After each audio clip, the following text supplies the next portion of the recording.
Hello, it's Dr. Rhonda Johnson. Today's Thursday, January 19th, 2023. And today I'm doing a long COVID update. Now, most of what I'm sharing today comes from an article that was published in Nature Reviews Microbiology on long COVID. It is a very comprehensive review of the literature, and I found it informative and up to date with the latest scientific information. I'll include the link to the article in the comments. So here are some of the major points in my opinion. Long COVID occurs in at least 10% of people who have had COVID and can include more than 200 symptoms affecting multiple organ systems. At least 65 million people worldwide are estimated to have long COVID. Now, the article summarizes current hypotheses on the underlying causes and provides excellent literature references. The article also has a very easy to understand graphic that lists the symptoms of long COVID grouped by organ system. Now, one thing I learned, and I'll ask you, did you know that 1/3 of people with long COVID have no risk factors?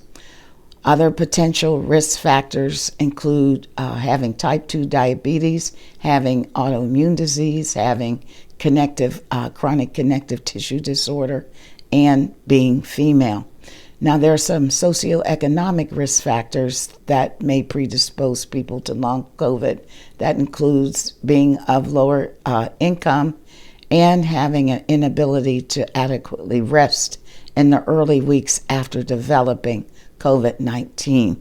Now, the article provides a very valuable in-depth summary of current diagnostic tools and current diagnostic tests for long COVID, most of which are in development.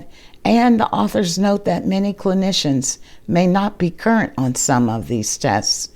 And folks, in my opinion, it's very possible that if you're covered by insurance, your insurance may not cover some of these tests at this time. Now, the authors provide recommendations. They stress the need for research, training, and development of the healthcare and research workforce on long COVID. They note that medical research has historically excluded underrepresented communities such as people of color, LGBTQ plus, and low-income communities. And a lot of the long COVID research and treatments have been in socioeconomically privileged patients and white patients. The authors stress the need for public communications campaign that informs the public about the risk and the outcomes of long COVID. So in conclusion, I highly recommend that you check this article out.